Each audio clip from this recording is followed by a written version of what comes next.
1 Coríntios 10, nós vamos ler a partir do 23, mas vamos ministrar a partir do 25, tá bom? Todas as coisas são lícitas, mas nem todas convêm. Todas as coisas são lícitas, mas nem todas edificam.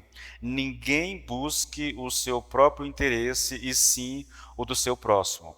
Comam de tudo que se vende no mercado, sem questionamento algum, por motivo de consciência, porque do Senhor é a terra e a sua plenitude. Se alguém não é crente, se alguém que não é crente convidá-los para comer, e vocês quiserem ir, comam de tudo que for posto diante de vocês, sem questionamento algum, por motivo de consciência. Porém, se alguém disser a vocês, isto é coisa sacrificada a ídolo, não comam por causa daquele que deu a informação e por motivo de consciência. Consciência, digo, não a sua propriamente dita, mas a do outro. Até aqui, tá bom, querido? Porque a partir daqui, aí o texto vai seguir uma direção um pouquinho diferente e eu vou deixar isso para a semana que vem, tá bom? Bom, Paulo está finalizando toda a argumentação, nós já trabalhamos sobre isso, do capítulo 8 até o versículo 1 do capítulo 11, nós temos uma sessão toda onde Paulo trabalha a respeito de liberdade cristã, ele trabalha a respeito do amor cristão, mas principalmente ele combate a ideia de idolatria, que era muito frequente entre os irmãos na cidade de Corinto, tá bom? Então ele vem finalizando essa questão toda. Na sessão anterior do versículo, deixa eu pegar o texto aqui, né? Eu estou, 1 Coríntios 10.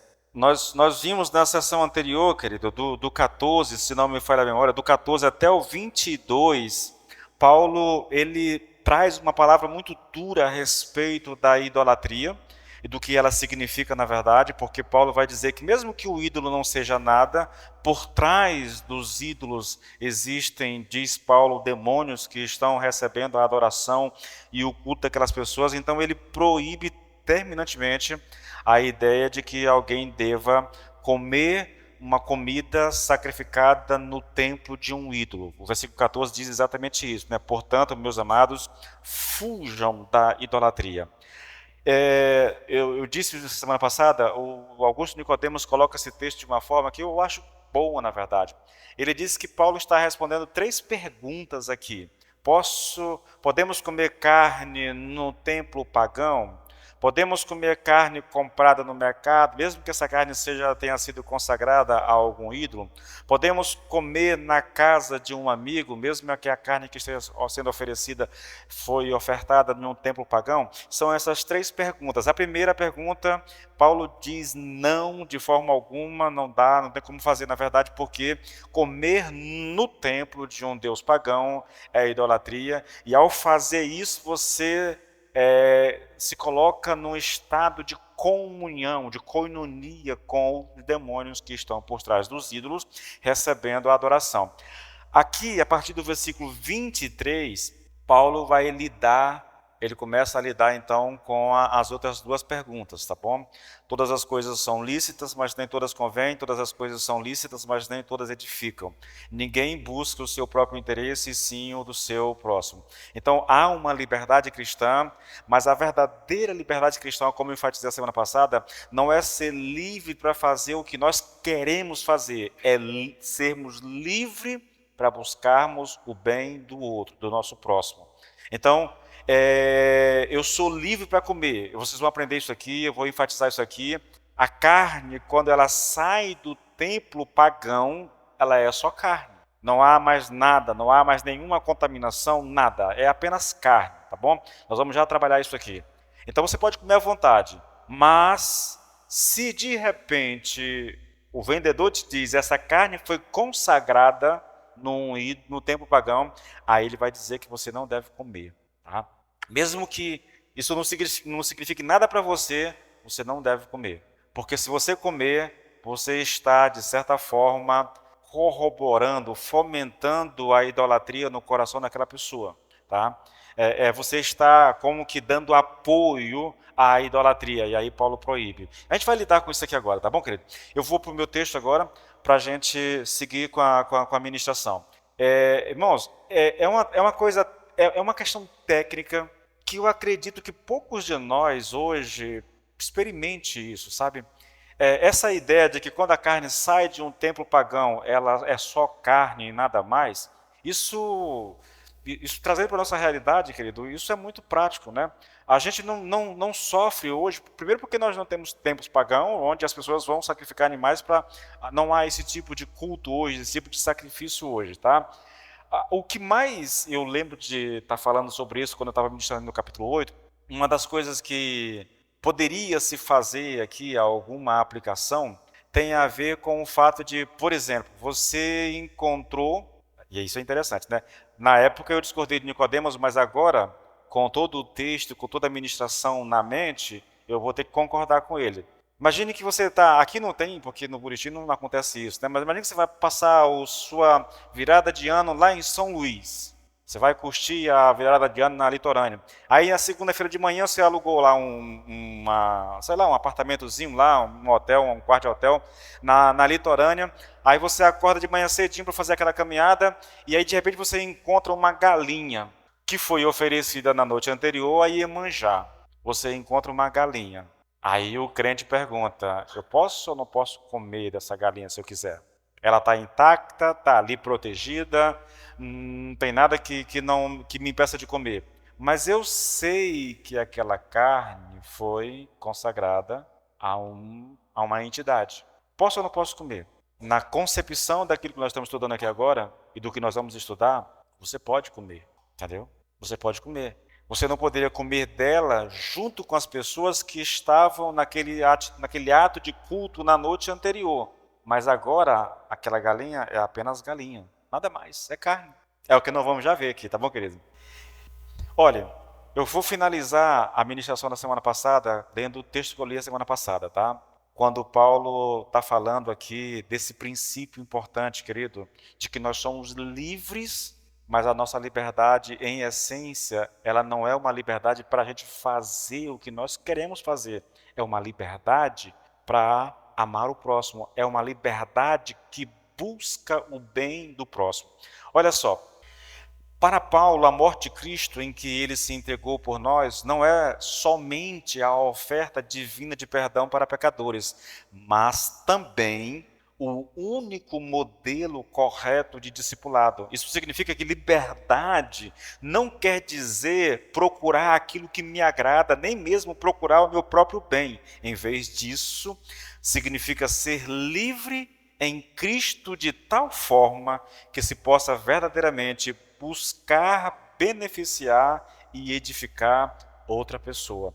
Então, eu sou livre de verdade, não quando eu dou vazão a tudo que eu quero fazer. Isso não é liberdade, isso é escravidão, na verdade, tá, querido?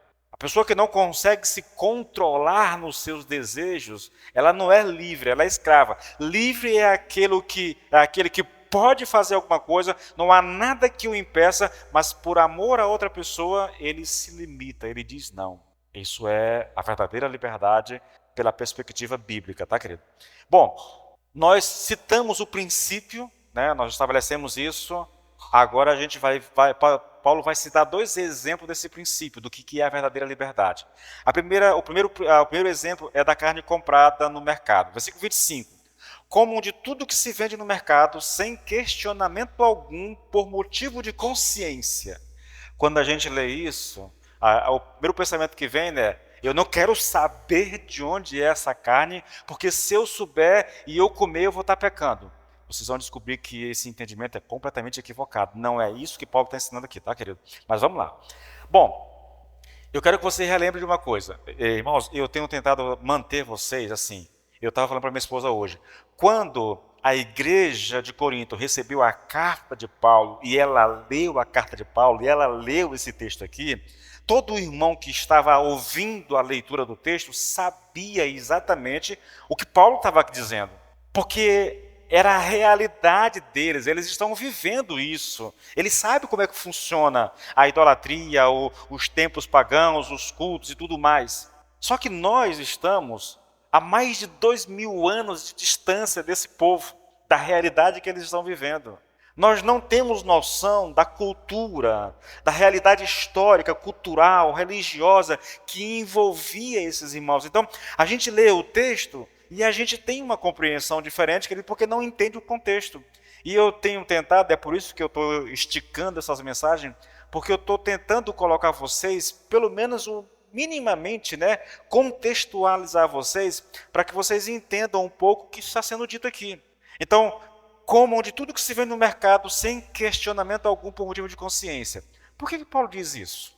Você tem que lembrar, querido, que Corinto era uma cidade era grande, né? Cosmopolita, gente de tudo quanto é canto, e uma cidade permeada de templos pagãos. Muitos deuses eram adorados ali. E os cultos a esses deuses eram muito semelhantes ao culto do povo de Israel. Eles tinham um templo com o seu Deus, eles levavam seus sacrifícios a esse templo e ofereciam esse sacrifício aos seus deuses. Muito semelhante. Então, a cidade é uma cidade idólatra. Todo mundo tem um Deus. Eles sobem a esses templos e eles levam as suas ofertas, um animal, a ovelha, o boi e tudo mais. Quando eles chegam no templo, parte da carne é sacrificada ao Deus, a quem ele serve. Assim como em Israel, entendeu? O cara sacrifica o peito, o cara sacrifica a coxa, tá lá, e tudo, os rins, tudo. Sacrifica. A outra parte da carne é dada ao sacerdote que fez o sacrifício. E uma terceira parte fica para aquele que está sacrificando. Essa pessoa sobe ao templo com a família, com os amigos, e elas comem dessa carne sacrificada ao seu Deus ali no templo. O sacerdote faz muitos sacrifícios durante o dia, então ele ganha muita carne. Como ele não tem como armazenar essa carne, não há freezer, não há refrigerador, não há geladeira, não há nada, o que eles fazem? Eles vendem essa carne. Essa carne é vendida no mercado. Quase toda a carne comprada no mercado em Corinto vem de algum templo pagão. Tá? Então Paulo diz, olha, como de tudo que se vende no mercado, sem questionamento algum, por motivo de consciência. Você percebe? Contexto é isso. Por que Paulo está falando aqui de comer de tudo? Qual é o problema de comer o que está no mercado? Para nós aqui, você vai no mercado e compra carne. Nenhuma carne ali é consagrada. Mas em Corinto, quase toda a carne vendida no mercado era consagrada a algum deus pagão. Tá? Bom, se você entendeu isso, agora vamos para a orientação. Querido. A orientação de Paulo era o seguinte: coma de tudo que se vende no mercado sem perguntar qual a origem da carne. E eles deviam fazer isso por causa da consciência. Mas como é que a gente interpreta esse texto, irmão? E aí, novamente, eu vou colocar para vocês aquilo que os estudiosos vêm tentando chegar a um consenso, sabe? Há 3 maneiras de interpretar o que Paulo está dizendo aqui. Estou falando da questão da consciência, entendeu? A primeira interpretação é coma sem se preocupar. A ideia aqui é simples. Quando você for ao mercado comprar carne, não fique investigando se aquela carne passou por algum ritual religioso antes de chegar ali. Compre, leve para casa e coma tranquilo. Não precisa ter nenhum escrúpulo com relação a isso. E por que é dito isso? Porque carne é carne. Tá? O fato de um animal ter sido sacrificado num tempo pagão, antes de ser vendido no açougue, não transforma a carne em algo espiritualmente perigoso. Paulo já disse, repetindo o jargão dos coríntios, um ídolo nada é. O ritual pagão não tem poder de contaminar o alimento, irmãos. Então não faz sentido ficar ansioso perguntando de onde veio essa carne, será que eu posso comer, será que essa carne está contaminada? Paulo diz, olha, tranquilo, não se preocupe com isso, nem pergunte nada, só compre e coma, é só carne. E ele vai justificar isso, tá bom, querido? Ele vai justificar isso. E como é que ele justifica isso? Versículo 26. Aliás, o 26, do Senhor é a terra e tudo o que nele há. É 26 mesmo, gente? Estou aqui com o texto. Porque do Senhor é a terra e tudo o que nele há. Você percebe? Vá, compre e coma, sem nenhum escrúpulo. Não se preocupe em saber de onde veio. Mas por quê? Mesmo que a carne tenha sido consagrada? Porque do Senhor é a terra. Ou seja, Paulo está dizendo que toda criação pertence a Deus. A carne que você compra no mercado é criação de Deus, independentemente do que algum pagão fez com ela antes de ser levada ao mercado. O único cuidado que Paulo faz aqui é distinguir 2 situações diferentes. Uma coisa é comprar carne no mercado sem saber de nada, aí é liberdade total. Outra coisa completamente diferente é sentar-se à mesa de um templo pagão e participar do ritual de adoração. Aí é idolatria, sabe? Porque você não está apenas comendo carne, você está participando de um ato de culto a espíritos que se opõem a Deus. Então a distinção que Paulo faz aqui é entre comer carne como alimento e participar de um sacrifício como adoração. O primeiro ato, comer carne como alimento, é neutro, não há nenhum problema, não há pecado, não há nenhuma condenação. Mas o segundo é proibido. Então, pela perspectiva de Paulo, comer carne sacrificada só é pecado, só é idolatria se você comê-la no templo. No templo, tá? Que isso fique bem claro para a gente, querido. Isso é muito interessante, irmãos. Agora, veja, essa interpretação, querido, ela está sustentando a ideia de que a consciência não está de forma alguma envolvida aqui, de modo que uma averiguação, que a gente precisa fazer uma averiguação. Isso é irrelevante. Assim, Paulo vai dizer, não levante quaisquer questões por questão de consciência, porque isso está totalmente fora das preocupações da consciência. Não há problema nisso. A carne vendida no mercado, mesmo que tenha sido sacrificada a um ídolo, no mercado ela é só carne. Ah, mas foi consagrada. Não importa. Não importa. Por quê? Porque do Senhor é a terra e tudo que há nele. Coma, dê graças a Deus e está tranquilo. Essa é a orientação de Paulo. A segunda interpretação, querido, essa é lógico, eu concordo com essa interpretação, acho que ela está correta. Mas tem mais duas formas de ver o mesmo texto, tá bom? A segunda, não pergunte para não criar problema onde não existe. Essa aqui é a interpretação mais comum que a gente faz ao ler o texto, tá? Essa interpretação sugere que Paulo estaria dizendo algo assim: não fique fazendo perguntas porque você pode acabar criando um problema de consciência que não existia antes. Qual é a lógica desse raciocínio? Se você vai ao mercado, compra uma carne e come sem saber de nada, você come com a consciência tranquila. Mas se você ficar perguntando de onde veio essa carne, passou por algum tempo e tal, você descobre que ela passou, aí a sua consciência começa a incomodar. E o que era simples vira um peso desnecessário. Então, qual é o conselho? Não investigue, porque a investigação em si pode gerar um escrúpulo que te prejudica sem nenhuma necessidade. Essa é a interpretação mais convencional desse texto, tá? E eu digo a vocês que ela é errada. E por que ela é errada, irmãos? Primeiro, os defensores dessa ideia, dessa interpretação, acreditam que Paulo esteja se referindo aqui aos cristãos de consciência fraca. No capítulo 8, ele lidou com isso.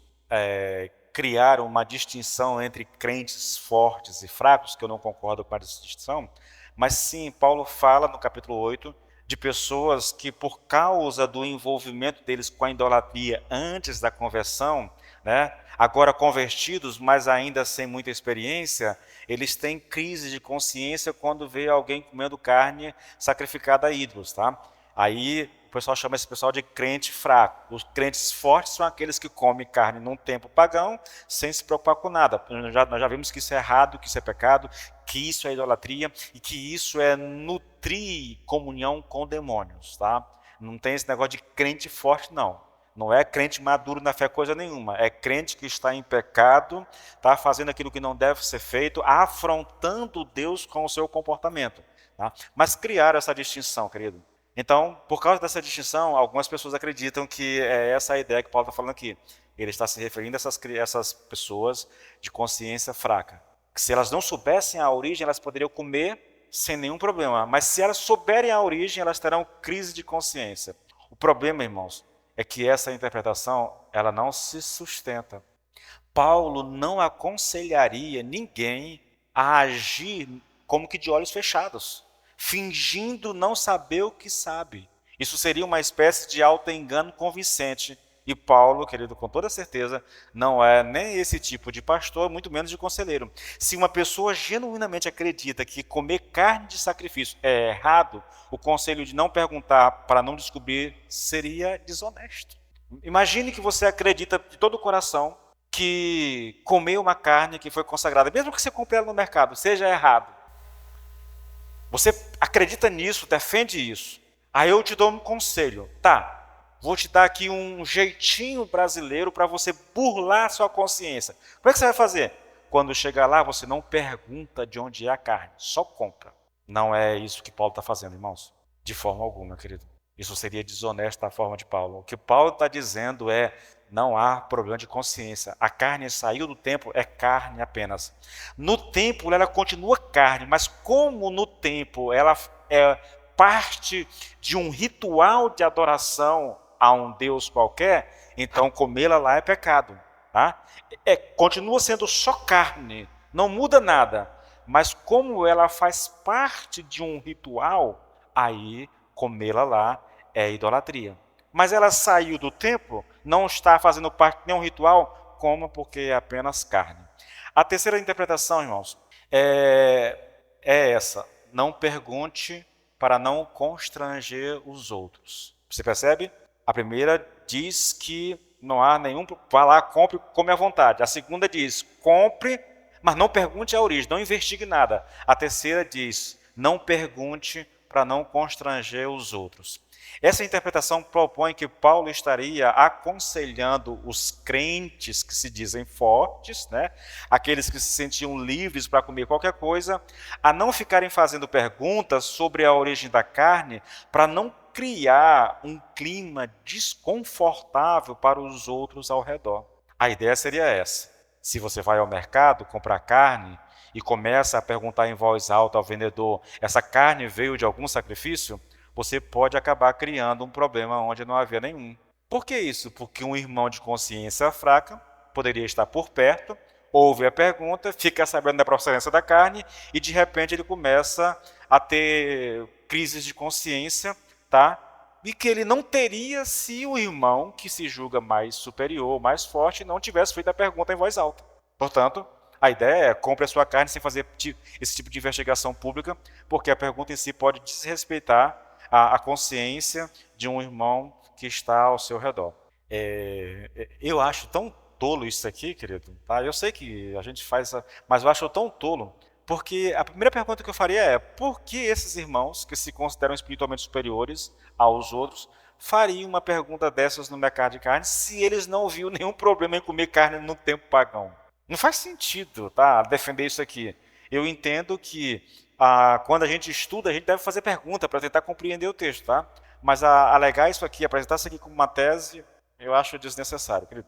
Dos argumentos aqui apresentados, irmãos, a favor dessa leitura, é lógico que a gente vai ficar aqui com a primeira resposta, tá? Ela é a mais concisa, que melhor atende ao que Paulo está colocando aqui, tá? E que nos dá uma compreensão correta. Eu preciso entender que a carne só é um problema quando ela fizer parte de um ritual pagão. Fora disso, é apenas carne. Por quê? Por causa da palavra de Deus que diz que do Senhor é a terra e tudo que nele existe. Bom, eu vou mudar aqui, irmãos. Tá, versículo 26. Eu estabeleci aqui a interpretação, agora nós vamos olhar a justificativa dessa interpretação, porque do Senhor é a terra e a sua plenitude. Essa passagem, irmãos, ela era muito usada pelos rabinos para dar apoio à afirmação de que se deve dar graças por toda e cada refeição. Se você já assistiu à série The Chosen, você vai ver uma coisa interessante, né? Toda vez que um judeu vai comer alguma coisa, ele faz uma oração de graças ao Senhor, de agradecimento ao Senhor. Toda vez. Isso é baseado nesse texto, porque tudo vem do Senhor é a terra e a sua plenitude, tá? Então eles pegam o alimento, antes de comer, eles fazem ali uma oração rápida de agradecimento ao Senhor. Eu até vi a oração, mas acabei não decorando a oração. Eu ouvi tanto isso no The Chosen que eu acabei olhando a oração que eles faziam, mas acabei não decorando. Bom, a ideia é simples, irmãos. Se a terra é do Senhor e tudo que nela existe, então a gente deve agradecer ao Senhor por aquilo que a gente come, né? Aquilo que vem da terra. Os rabinos interpretavam esse texto, irmãos, como motivo para agradecer a Deus pela comida que tinham. Mas a comida pela qual eles davam graça havia sido exaustivamente verificada antes da oração. O judeu vai no mercado, ele investiga mesmo a origem da carne para saber se ele não está comprando carne sacrificada. E depois que ele faz isso, então ele ora agradecendo ao Senhor. Agora, Paulo usa esse texto, o mesmo texto que os rabinos usavam, ele usa esse texto como justificativa para comer todas as comidas, até aquelas proibidas em sua própria herança judaica, visto que Deus é a fonte suprema da comida, até mesmo daquela que é vendida no mercado. Tá? Então, por esse motivo, ela pode ser comida com ações de graça. Ela vem do Senhor. A carne é uma bênção de Deus para o ser humano. Então, o que a gente faz é dar graça por ela. Tá? E não se preocupar de onde que veio. Agora, isso nos leva, irmãos, a uma dedução simples. Simples mesmo. O alimento sacrificado aos ídolos perde esse caráter de alimento sacrificado a ídolo assim que ele sai do ambiente do ídolo e do seu propósito idólatra. Você entende isso? A carne que foi sacrificada no altar de um deus pagão, ela só é uma carne contaminada porque ela está num ritual pagão. Fora dali, ela perde essa característica de alimento contaminado. Ela é apenas carne. Só isso. Só isso.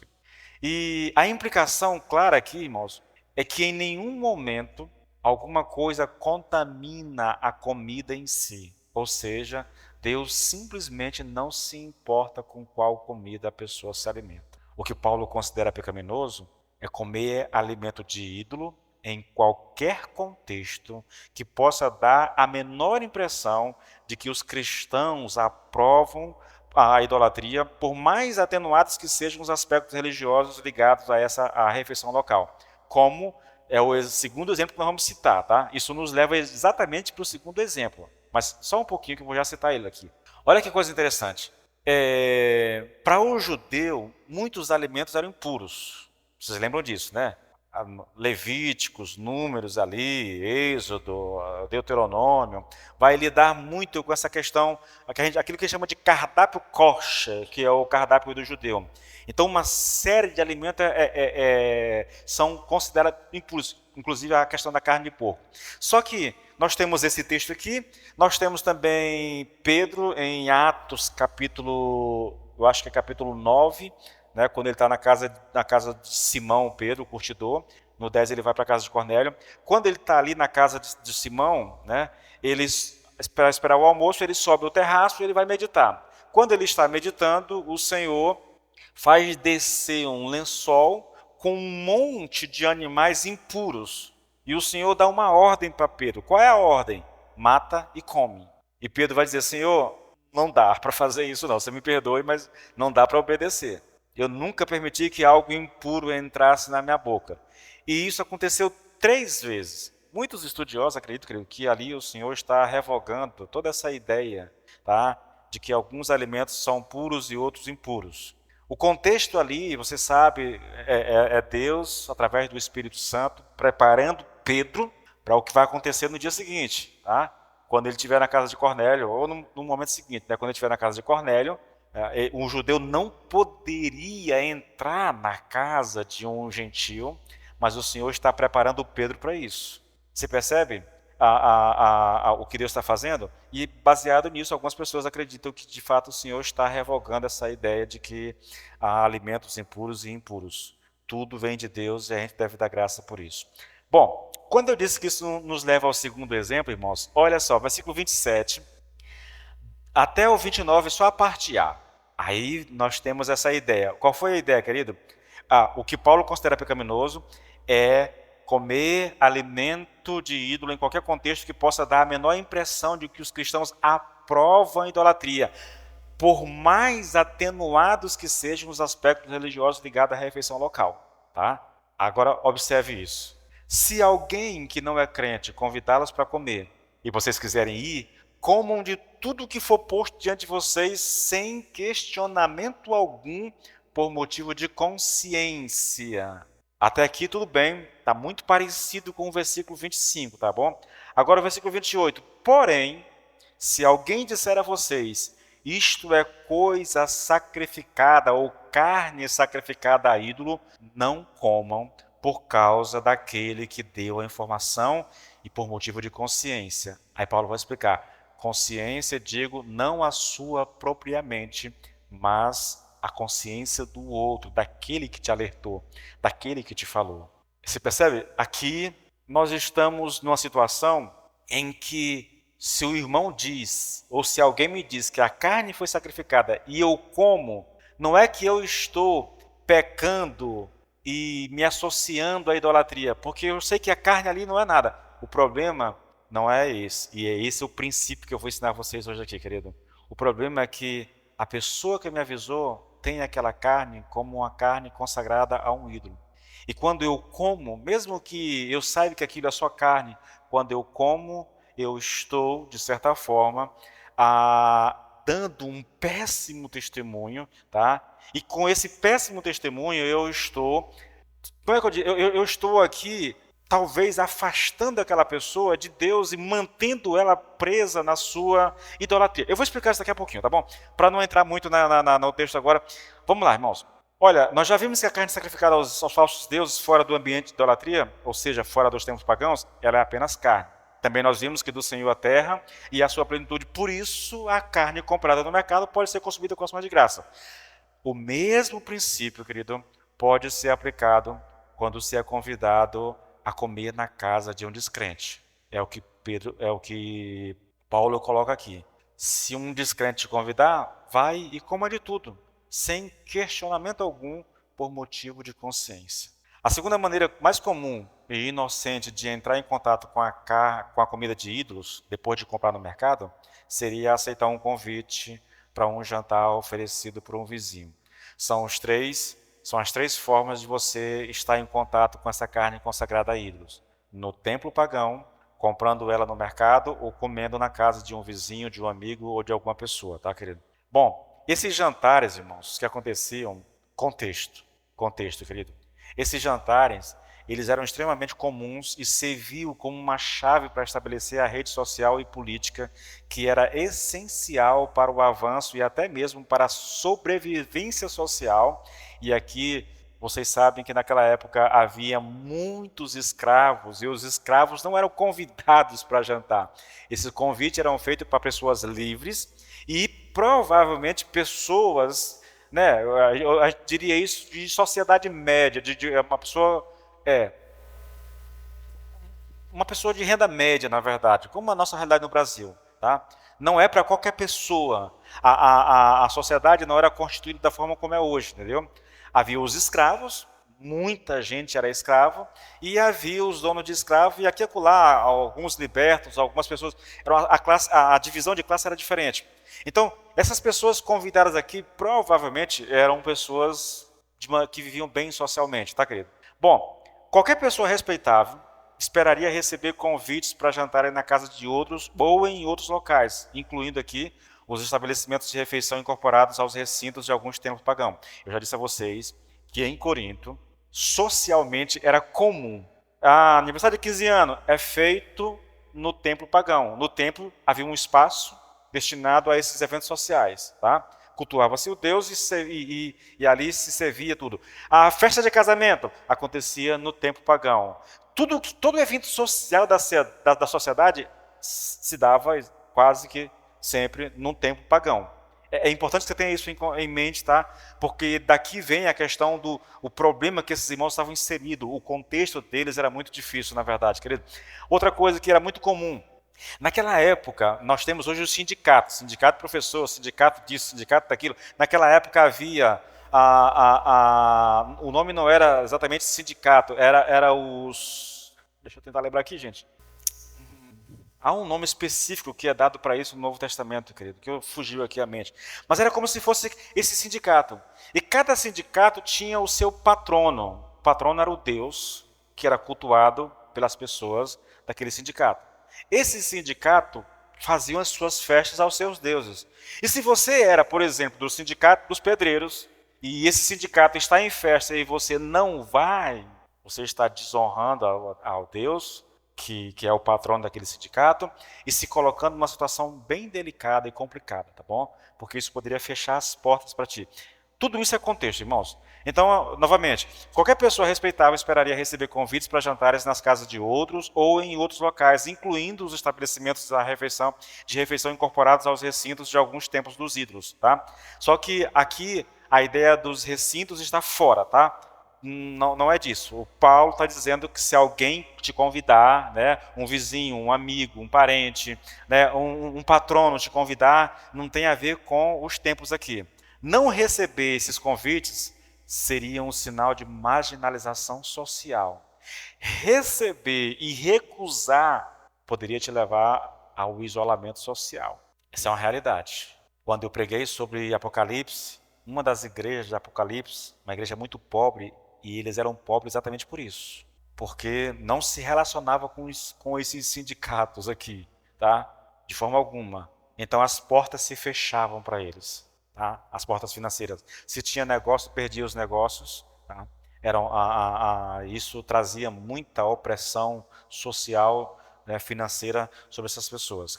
Bom, o problema, irmãos, tá? E a razão pela qual Paulo precisa abordar essa questão é que mesmo quando essas refeições eram eventos principalmente sociais, quase sempre havia nelas o componente religioso e isso não tinha como ser ignorado. Por exemplo, o vinho quase certamente seria oferecido em nome de Dionísio, tá? E os deuses provavelmente seriam cantados e honrados de outras maneiras. Era o risco de você fazer parte e frequentar uma festa dessa. Normalmente, alguma parte da comida, pelo menos, teria sido anteriormente oferecida a um deus ao qual se dava graças pela ocasião festiva do jantar. A pergunta que vem é: como um cristão poderia navegar em um contexto como esse sem ser visto como um participante voluntário das práticas idólatras que estavam ocorrendo ali? Essa é a pergunta que se faz. E Paulo vai dizer: você pode ir, mas não investigue a origem de nada. E se alguém te disser, mesmo que você não esteja investigando, alguém te disser, essa carne foi consagrada? Paulo diz, então não coma, por causa da consciência. Mas não a tua consciência, porque você sabe que é só carne, mas por causa da consciência do outro. Irmãos, aqui nós temos algumas coisas interessantes, sabe? Algumas coisas aqui ficam implícitas, mas provavelmente são assumidas por Paulo. Ou seja, não está no texto, mas Paulo sabe que é verdade e sabe que acontece. Incluindo aqui a presunção de que os cristãos não cantariam louvores aos ídolos. Paulo diz, você pode ir, quando eles estiverem cantando, você quer ver uma coisa interessante? Às vezes eu estou nessas reuniões aí de escola e sei lá, o pessoal faz, aí o pessoal diz, vamos rezar o Pai Nosso. Aí eles começam a rezar o Pai Nosso, você sabe, terminou o Pai Nosso e emenda em Ave Maria, né? Eu estou ali, mas nem o Pai Nosso eu rezo, na verdade. Eu não entendo que o Pai Nosso seja uma oração para ser repetida, assim, sem Pai Nosso que está no céu, santificado. Eu não creio que seja isso. Eu creio que o Pai Nosso seja um modelo de oração para nós. Então eu não ando repetindo, tá? Você para e deixa o pessoal fazer o que eles estão fazendo lá. Não precisa se envolver com isso. Paulo sabe disso. Isso está implícito, na verdade. Quando ele diz aos cristãos coríntios para comer o que for colocado diante deles, sem levantar questões de consciência, ele está sugerindo que tratem suas opções alimentares na refeição da mesma forma que tratariam no mercado. Ou seja, é só carne, tá? Sua sugestão de que não se façam perguntas de consciência certamente implica que a história religiosa da comida em questão não era esperada ser conhecida pelos convidados. Ninguém sabe. A ideia é essa, tá? Se isso não foi feito explicitamente, o cristão pode se sentir livre para comer sem o medo de que as suas ações possam ser interpretadas. Veja, o problema não é ele comer e isso ser pecado. É pecado. Eu estou na casa de um vizinho meu, estou na casa de um colega e a carne foi consagrada, eu estou comendo e isso, eu estou pecando porque eu estou comendo. Paulo diz, não, o problema não é esse. O problema é que se você souber que a carne foi consagrada e as pessoas sabendo o que você sabe e te veem comendo, elas vão interpretar as tuas ações como ações idólatras. Eu não sei se vocês entendem isso, querido. Não é que seja pecado comer a carne consagrada lá na casa de um vizinho, de alguém que te convidou. Não, o problema é o que as pessoas vão pensar de ti a partir disso, tá? Se você não sabe, tá tudo bem, mas se você sabe, Paulo diz, não coma, por causa da consciência dos outros. E aqui, irmãos, Nós temos o mesmo princípio aplicado no versículo 25. Assim como acontece com quem compra comida para comer na sua própria casa, quando os coríntios estão comendo na casa de outra pessoa, Paulo lhes diz, e a linguagem é quase que idêntica, como o que for colocado diante de vocês, sem levantar questões de consciência. Entretanto, agora ele adiciona um detalhe a isso. Se alguém disser a vocês, isso é coisa sacrificada a ídolo, não comam por causa da consciência daquele que deu a informação e por causa daquele que deu a informação e motivo de consciência. Pois consciência, digo, não a sua própria, mas a do outro. Para Paulo, irmãos, a liberdade cristã, ela não é absoluta. Ela está sempre condicionada pela regra que foi dada lá no versículo 24. No versículo 24 nós lemos, ninguém busque o seu próprio interesse. Todas as coisas me são lícitas, mas nem todas me convêm.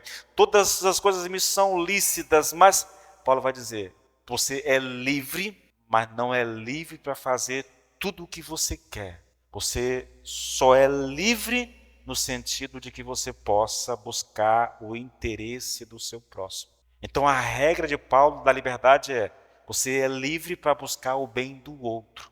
E aí ele usa aqui esse segundo exemplo, tá? O primeiro é da carne comprada no mercado, para apresentar um exemplo hipotético de uma situação em que o critério básico, buscar o bem do outro, limitaria a liberdade da pessoa.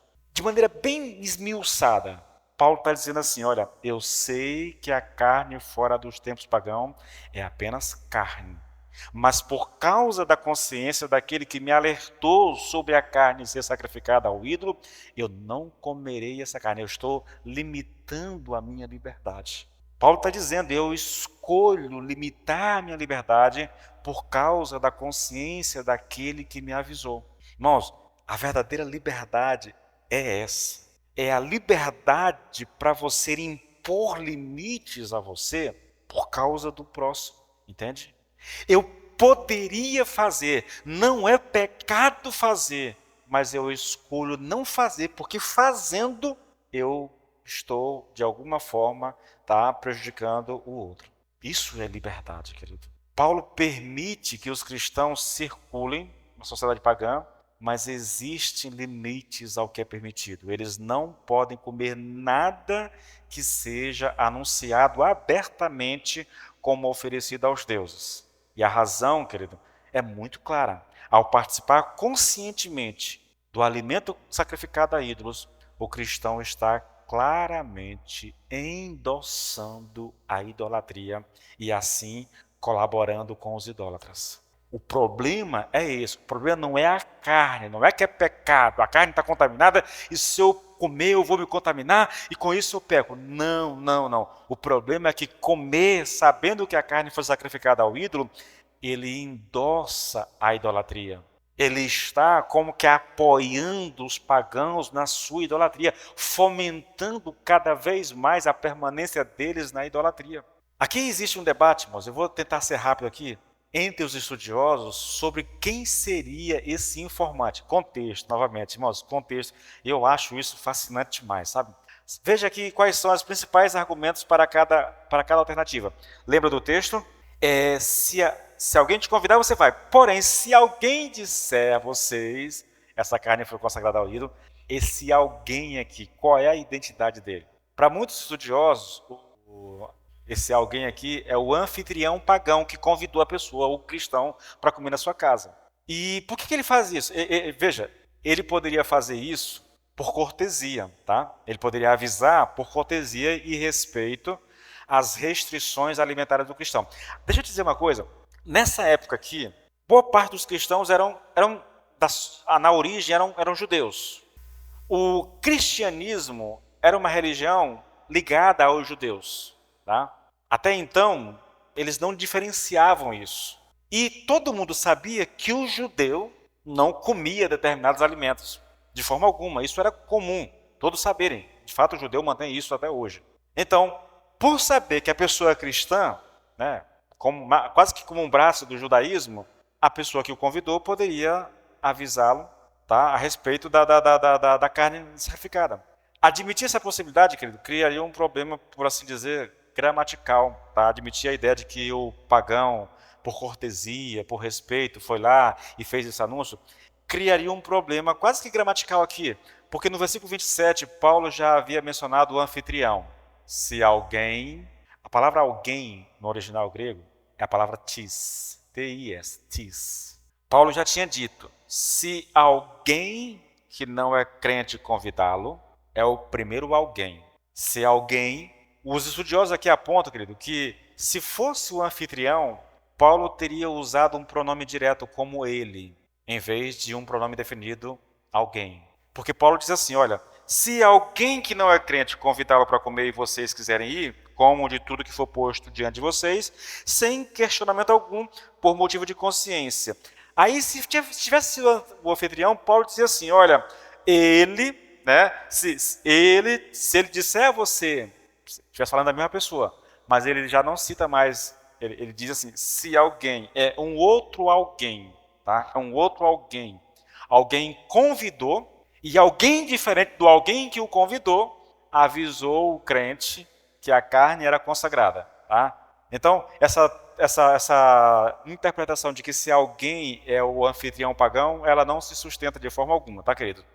Agora, veja, alguns chegam a dizer, irmãos, e a sugerirem, na verdade, que se fosse a mesma pessoa, se fosse o anfitrião, ele poderia ter feito isso com a intenção maliciosa. Eu sei que você é crente, que você não come determinados alimentos, mas você chega na minha casa e eu te digo, essa carne é consagrada. E ele faz isso só para expor o crente a um teste de fé público. Eu vou te dizer, porque no coração ele está pensando, eu quero ver como é que você vai agir agora. Você vai comer e vai dar um mau testemunho, ou você vai rejeitar a comida e vai embora e vai piorar a tua situação diante da sociedade? Eu acho que o pessoal viaja demais na maionese. Acho que não dá para ficar pensando, mas o pessoal gosta de levantar essas coisas e eu acho isso interessante. É uma forma de você olhar para o texto, irmãos, e começar a dialogar com o texto, a conversar com o texto e levantar questões que vale a pena ser levantadas, entendeu? Bom, vamos para a segunda resposta. O primeiro era que foi o anfitrião pagão que era esse alguém. A segunda resposta é que esse alguém era um convidado pagão que estava na festa. E a maior evidência para essa opção é exatamente a questão do vocabulário, tá? O informante usa a palavra grega, alimento sagrado, que é uma palavra grega chamada hierotiton, tá? Eu estou só lendo como está escrito, não sei se a pronúncia é essa, hierotiton, alimento sagrado, que era um termo pagão de respeito para se referir às carnes consagradas, tá bom? Se fosse um cristão, ele provavelmente usaria o termo pejorativo comida de ídolo, ou seja, eidolotiton, que é a palavra grega. E essa palavra é a palavra que Paulo vem usando ao longo desses capítulo 8, 9 e 10, tá?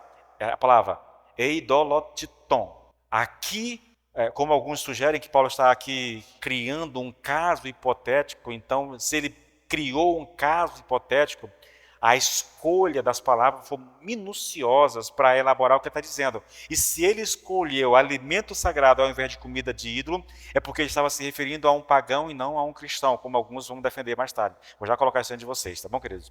Bom, a ideia desse argumento, querido, é que o informante seria um pagão amigável, alertando o cristão para ajudá-lo a não violar as suas próprias regras. Eu gosto disso aqui. Pessoalmente, eu acredito que essa é a melhor interpretação, esse é o melhor sentido, tá? Agora, há aqueles que acreditam que a pessoa que falou e que avisou era um cristão de consciência fraca, convidado ou escravo. Aqui há uma coisa interessante, sabe? Por que as pessoas acreditam que essa pessoa que avisou era um cristão de consciência fraca?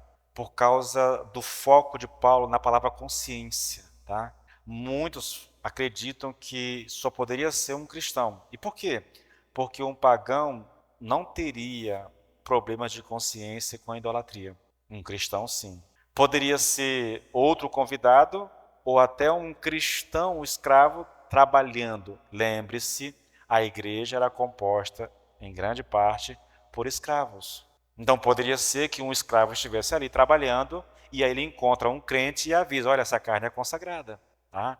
É uma boa interpretação, mas eu aqui a gente faz algumas perguntas que é complicado. Olha só. A não ser que o informante fosse um escravo cristão obrigado a servir os convidados, por que um cristão fraco permaneceria no jantar depois de descobrir isso? Que aquela carne era consagrada. Na verdade, o que um cristão de consciência tão sensível estaria fazendo em um banquete desses? Por isso que muitos acreditam que não tem nada a ver com um cristão. Era realmente alguém, um convidado pagão, que foi lá e alertou o crente da questão da carne. Tá? Agora veja, irmãos, de novo o texto. Porém, se alguém disser a vocês, isto é coisa sacrificada a ídolo, não comam por causa daquele que deu a informação e por motivo de consciência. Consciência, digo, não a sua propriamente, mas a de outro. E eu quero chamar a sua atenção, porque aqui nós estamos diante de uma situação, querido, em que o cristão ele deve se abster, tá, de comer aquilo, tanto por causa daquele que o informou, quanto por causa da consciência. É o que Paulo diz aqui. Como o comportamento do cristão afeta aquele que informou sobre a comida? Eu queria levantar essa pergunta, irmãos, porque ela é interessante. Veja, foi um pagão. Tá, o pagão chegou e me disse assim, olha, se eu comer, a carne é consagrada. Se eu comer essa carne, que eu sei que é consagrada porque eu fui avisado, como esse meu comportamento pode afetar a consciência daquele que me avisou? E a resposta, querido, aqui parece simples, sabe, irmãos? Parece simples. Esse pagão amigável, sabe, ciente aqui, novamente, o cristianismo era uma religião considerada praticamente judaica naquela época. E todo mundo conhecia os costumes judaicos, de não comer determinado tipo de carne, de não comer carne consagrada, essa coisa toda. Eles conheciam isso porque eles viviam essa realidade onde estivessem. Irmãos, não importa se era em Jerusalém, ou se era em Roma, ou se era em Antioquia, em qualquer lugar que eles estivessem, eles mantinham a sua vida igualzinho os judeus que moravam em Israel, entendeu? Os hábitos, as práticas, eles mantinham, na verdade. Então, esse pagão aqui amigável estava ciente dessa atitude deles em relação à comida sacrificada a ídolos e provavelmente esperava que o cristão se abstivesse após descobrir que a comida tinha uma história religiosa. Se o cristão não se abster, seu amigo pagão pode decidir que o cristão não é consistente com as suas próprias convicções ou é um hipócrita. Se percebe aqui a questão de testemunho. Queridos, eu sei que o assunto aqui é carne consagrada a ídolos.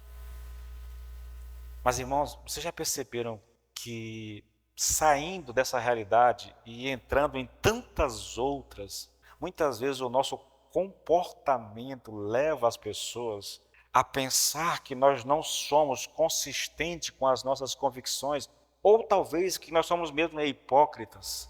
Eu digo que amo a Deus, mas a minha atitude, o meu comportamento não reflete isso. Eu digo que amo o meu próximo, que amo o meu irmão, mas eu estou às vezes na frente de um descrente falando mal de um irmão. Ele olha e pergunta, ué, como é que pode? Você não diz que ama? Como está aqui, né, malhando o cara, queimando a pessoa? E isso se aplica a tantas áreas da vida, querido, que eu não quero nem mencionar aqui, sabe? Ou então, irmãos, ele pode decidir isso, né, pensar isso pela atitude. Eu avisei que a carne era consagrada, eu sei que ele tem lá os seus escrúpulos com relação a isso, mas ele foi lá e comeu. O que eu penso dele? Bom, talvez ele não seja consistente com as suas próprias convicções. Ou talvez ele seja mesmo um hipócrita.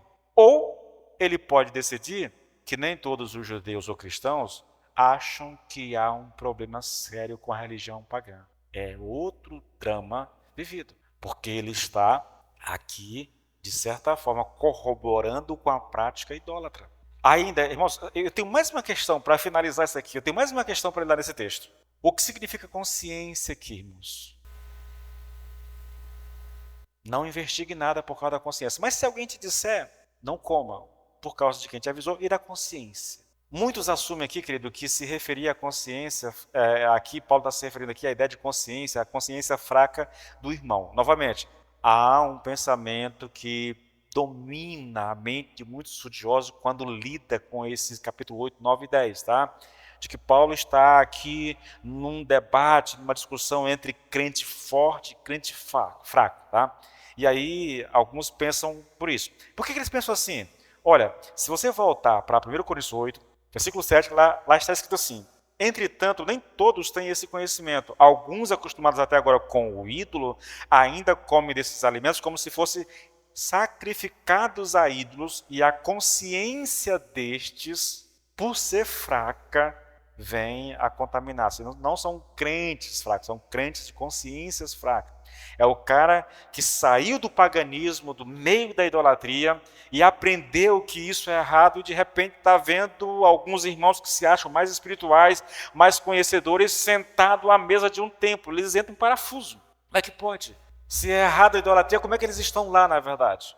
Olha o versículo 10. Porque se alguém enxergar você que tem conhecimento sentado à mesa no templo de um ídolo, será que a consciência do que é fraco não vai ser induzida a participar de comida sacrificada a ídolos? O cara foi liberto do paganismo, foi salvo, aprendeu que a idolatria é pagã, mas está vendo os irmãos sentados lá na mesa, comendo lá no templo pagão. Aí eles podem pensar, talvez não seja tão errado, talvez eu possa sair lá e comer também. Entende? E por último, querido, aqui no versículo 12, e deste modo, pecando contra os irmãos, ferindo a consciência fraca que eles têm, é contra Cristo que vocês estão pecando.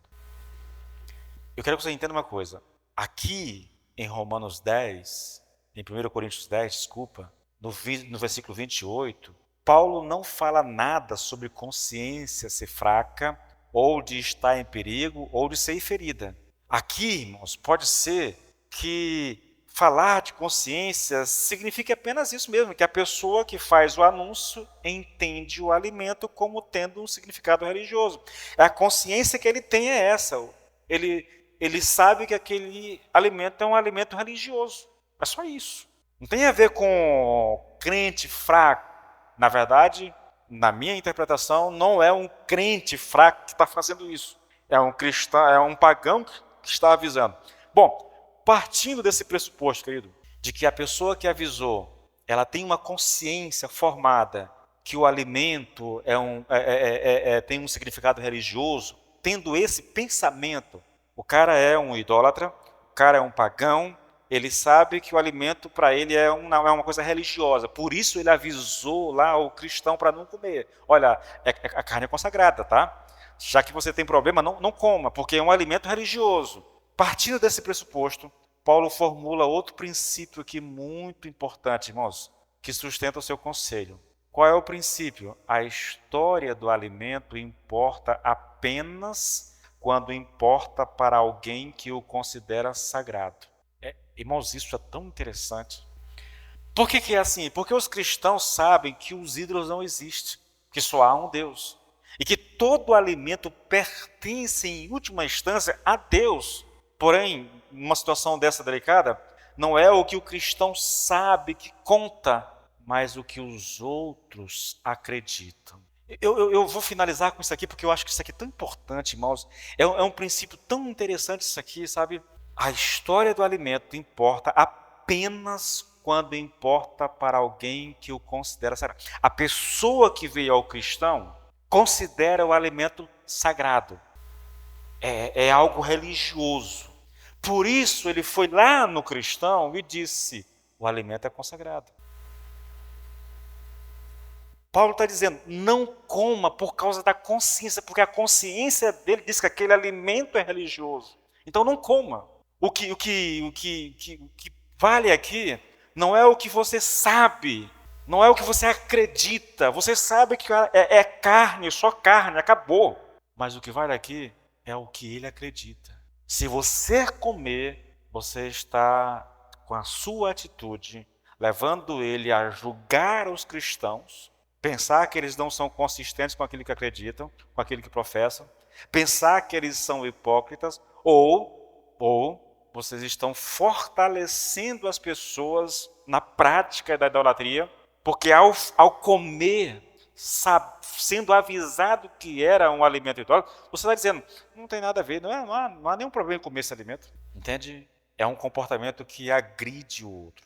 É um comportamento que é prejudicial à fé. É um comportamento que não ajuda em nada, irmãos. Ah, mas eu sou livre. Você é livre até o limite de que aquilo que você faz não prejudique o outro. A verdadeira liberdade, irmãos, é a liberdade para dizer não para algumas coisas que a gente poderia desfrutar sem nenhuma crise de consciência. Mas, por causa dos outros, eu ponho alguma liberdade, tá? Há algum limite nessa minha liberdade. Agora, o drama, e eu vou só te instigar, é que o versículo 9 diz assim, olha, consciência digo não a sua, mas a do outro. Agora, olha a pergunta, irmãos. Pois, por que a minha liberdade deve ser julgada pela consciência de outra pessoa? Paulo parece desdizer tudo o que ele disse até agora. Parece ir na contramão de tudo que ele defendeu até agora. Mas essa parte vai ficar para a próxima semana, tá? Aí a gente encerra o capítulo 10 e vai para o capítulo talvez o mais difícil da carta de Coríntios, que é o capítulo 11.